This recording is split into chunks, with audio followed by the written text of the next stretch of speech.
নমস্কার, ভিল কিচেনে সবাইকে স্বাগত জানাই। আজকে আবার মিষ্টি কুমড়ো শাক নিতে এসেছি।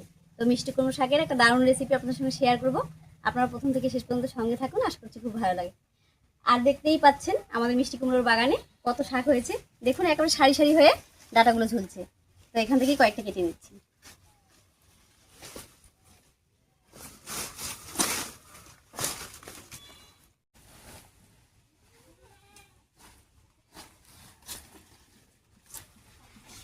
দেখুন বেশ অনেকগুলো ডাটা তুলে নিয়েছি, আর এই দিয়ে হয়ে যাবে।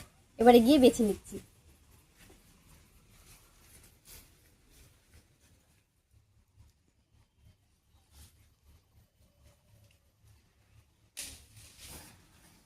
মিষ্টি কুমড়োর একেবারে কচি কচি ডাটাগুলো নিয়ে এসেছি, এবারে কেটে নিচ্ছি।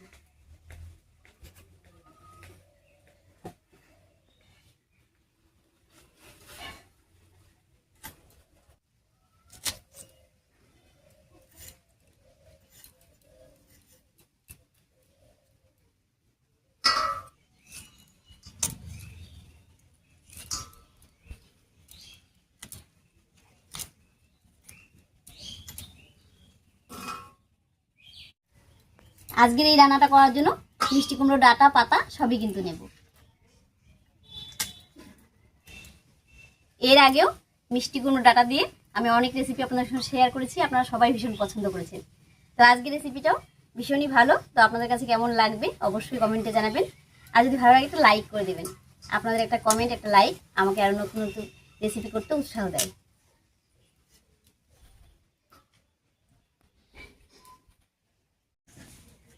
মিষ্টি কুমড়োর ডাটাগুলো সব কেটে নিয়েছি, এবারে পাতাগুলো টুকরো করে কেটে নেব। খুব কুচি করবো না, মোটামুটি টুকরো করে নিচ্ছি।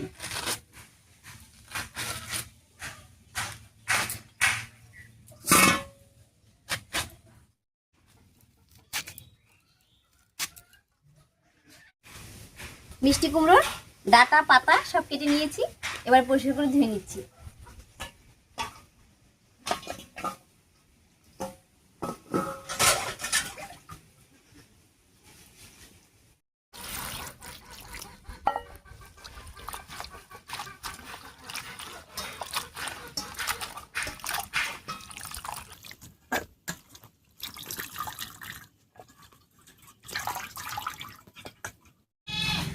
শাকটা জল পাল্টে পাল্টে দুবার তিনবার ধুয়ে নিলাম।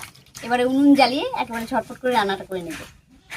আর রান্নাটা যাতে আরও তাড়াতাড়ি হয় তার জন্য কিন্তু আমি আগে থেকে আলু সিদ্ধ করে রেখেছি। আজকে এই মিষ্টি কুমড়ো ডাঁটা পাতা দিয়ে আলুর ঘন্ট রান্না করব। আর রান্নাটা খুবই সহজ, খুব তাড়াতাড়ি হয়ে যাবে।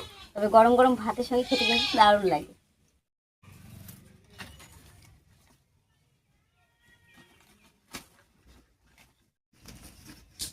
উনুন জ্বালিয়ে কড়াই বসিয়ে দিয়েছি। এবারে শুকনো খোলায় 1 চামচ 1.5 চামচ মতো গোটা জিরা ভেজে নামিয়ে নিচ্ছি।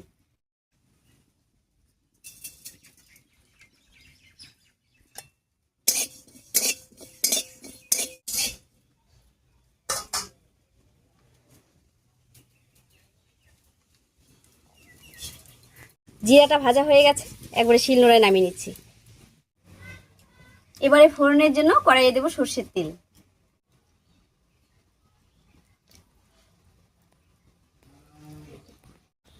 এবার এই তেলের মধ্যে ফোড়ন দেব 2টো শুকনো লঙ্কা আর 1 চামচ পাঁচফোড়ন।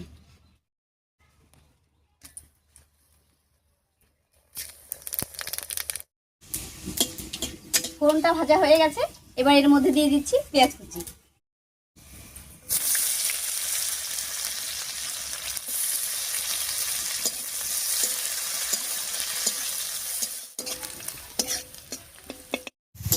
ফোড়নের সঙ্গে পেঁয়াজটা বেশ লাল লাল করে ভেজে নিয়েছি।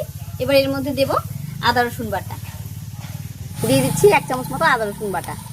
আর দেব কয়েকটা চেরা কাঁচা লঙ্কা।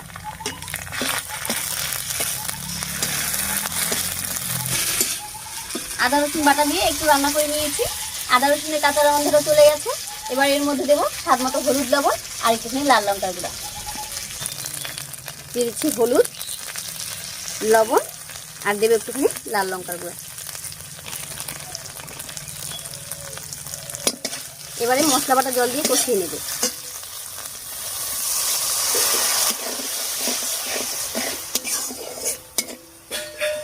মশলাটা কষানো হতে হতে এখানে আমি আলুগুলো সিদ্ধ করে ছুলে রেখেছিলাম। এই আলুগুলো হাত দিয়ে একটু ভেঙে নিচ্ছি।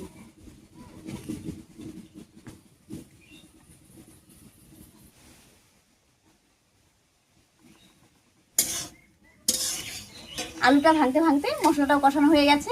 এবার এই ভাঙা আলুটা এই মশলার মধ্যে দিয়ে দিচ্ছি।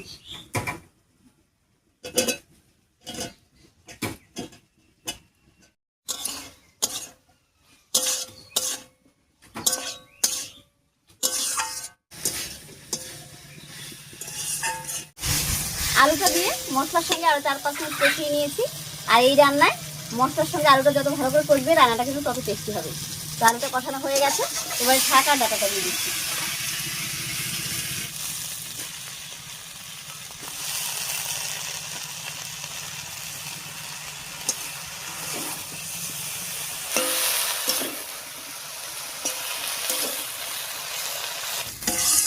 অনেকেই আমাকে কমেন্টে বলেন যে আমি এত কম রান্না করি কেন।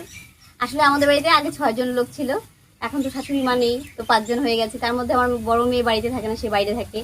আর ঋতুও সব রান্না খায় না, তো আমরা খাবারের মতো তো 3 জন। আর 3 জনের জন্য কতটুকুই বা রান্না করবো, এই জন্যই অল্প অল্প রান্না করি। আর আমাদের বাড়িতে দুপুরে রান্নাটা রাত্রে খায় না, কারণ রাত্রে সবাই রুটি খায়, তো অন্য কিছু করতে হয়, এই জন্যই অল্প করি যাতে নষ্ট না হয়। কুমড়ো শাকটা দিয়ে আলুর সঙ্গে একটু রান্না করে নিয়েছি, এবার একটুখানি ঢাকা দেবো। এতে করে ডাঁটাটাও খুব সুন্দর সেদ্ধ হবে, আর মশলার যে সেন্ট সেটাও কিন্তু ডাঁটার মধ্যে খুব ভালো করে ঢুকবে।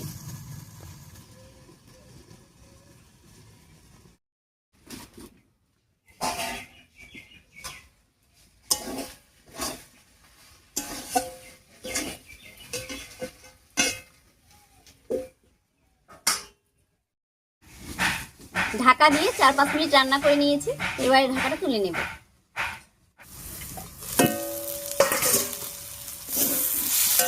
দেখুন সব কিছু খুব সুন্দর করে কষে একেবারে কড়াইয়ের তলায় প্রায় লেগে লেগে যাচ্ছে। এবারে ঝোলের জন্য জল দেবো।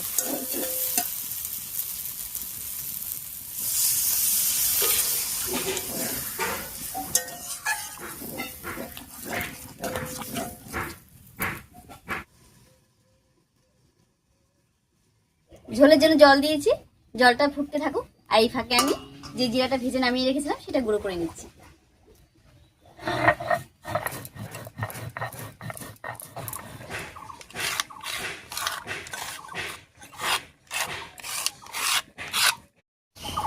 এবারে এই ভাজা জিরের গুঁড়োটা রান্নায় দিয়ে দিচ্ছি। আর রান্নায় একটু লবণ কম মনে হচ্ছিল, তো একটু লবণ দিয়ে দিচ্ছি। এই সময় আপনারা চাইলে কিন্তু একটুখানি গরম মশলার গুঁড়ো দিতে পারেন, তবে আমার এইভাবেই ভালো লাগে। ভাজা জিরের গন্ধটাই এই রান্নায় ভালো লাগে।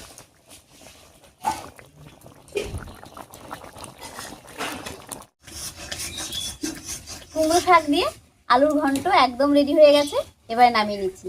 তবে এরমভাবে কিন্তু শুটকি মাছ রান্না করলে খেতে দারুণ লাগে। তবে এইভাবে আমি কয়েকদিন আগে শুটকি মাছ করেছিলাম, তাই আজকে আর শুটকি মাছ দিইনি, এমনি করেছি।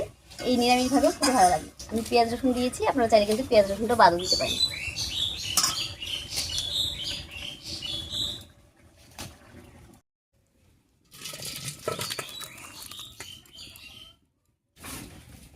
রান্নায় কুমড়ো শাকগুলো দেখুন কি সুন্দর সবুজ রয়েছে। আর এখন ঝোলটা একটু পাতলা পাতলা মনে হচ্ছে, তবে কিছুক্ষণ সময় নিলেই কিন্তু আলুর তরকারি তো একটু ঘন হয়ে যাবে। যাই হোক, কুমড়োর ডগা দিয়ে আলুর ঘন্টের রেসিপিটা আপনাদের কাছে কেমন লেগেছে অবশ্যই কমেন্টে জানাবেন। যদি ভালো লাগে একটা লাইক করে দেবেন এবং চ্যানেলটিকে সাবস্ক্রাইব করে এইভাবে আমাদের পাশে থাকবেন। আজ এই পর্যন্তই, আবার দেখা হচ্ছে নতুন কোনো রেসিপি নিয়ে।